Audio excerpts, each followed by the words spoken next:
Mr. Speaker, Islam is a culture with patina of religion. Sharia is the law of Islam.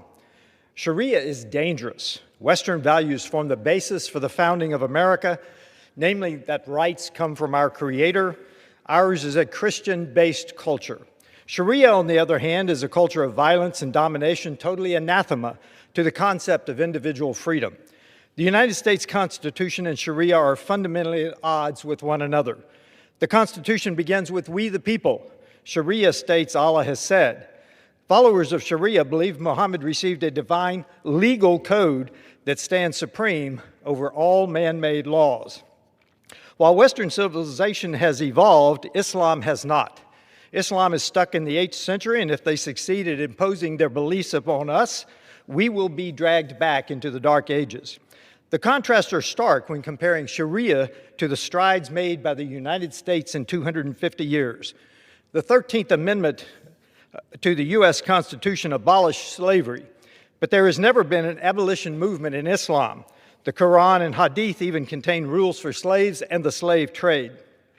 Sharia prescribes inhumane punishments viewed as normative. Stoning to death for adultery is common, as are public beatings of women, the amputation of the hand of a thief, and execution of Christians and Jews in accordance with the Quran. Several hardline clerics have even issued fatwas for the assassination of President Trump and Prime Minister Netanyahu. The Declaration of Independence states, "We hold these truths to be self-evident, that all men are created equal." Not so in Islam.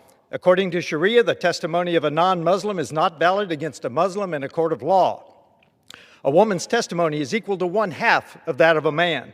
Non-Muslims living in majority Islamic societies are second-class citizens with few rights and little protection under the law. The 6th Amendment speaks of an impartial jury, but the testimony of a non-Muslim is deemed inadmissible. So in an Islamic Sharia court, the only testimony allowed is that of a Muslim, hardly fair and impartial. Sharia prohibits marriage between a Muslim woman and a non-Muslim man. A Muslim man may marry a Christian wife, but not vice versa. Sharia also gives the man, but not the woman, the unconditional right to divorce. Freedom of religion is in our First Amendment, but freedom of religion in Sharia means one is permitted to embrace Islam, but one is never free to leave Islam. Abandoning Sharia is an apostasy punishable by death. Freedom of speech in America extends to expression not only of verbal communication, but in art, writing, the media, and action. Certain forms of expression are forbidden by Sharia. Non-Muslims and moderate Muslims who openly criticize Islam, Muhammad, or the Quran face severe punishment. Remember Salman Rushdie, who was stabbed under a fatwa just for writing about Muhammad. America was founded on a basic concept of freedom of the individual, self-governing under the rule of law. John Adams said, "Our Constitution was made only for a moral and religious people. It is wholly inadequate to the government of any other." We are witnessing the reality of Adams' wisdom in the clash of cultures as outsiders stream into our country without assimilating. A prominent Muslim attorney argued in the U.S. court, "Islam is Sharia, Sharia is Islam. The two cannot be separated." There are acceptable actions in Sharia that are illegal in America. Murder of family members who dishonor the family, child marriage, spouse abuse, to name only a few.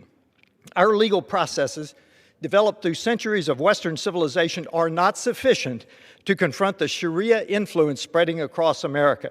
Even legislation may not stop the encroaching danger. It will take more. In the streets of New York City, a Muslim imam recently proclaimed, "We will not stop until Islam enters every home." There is no denying Islam's intent to dominate Western civilization. Their stated objective is to destroy us from within.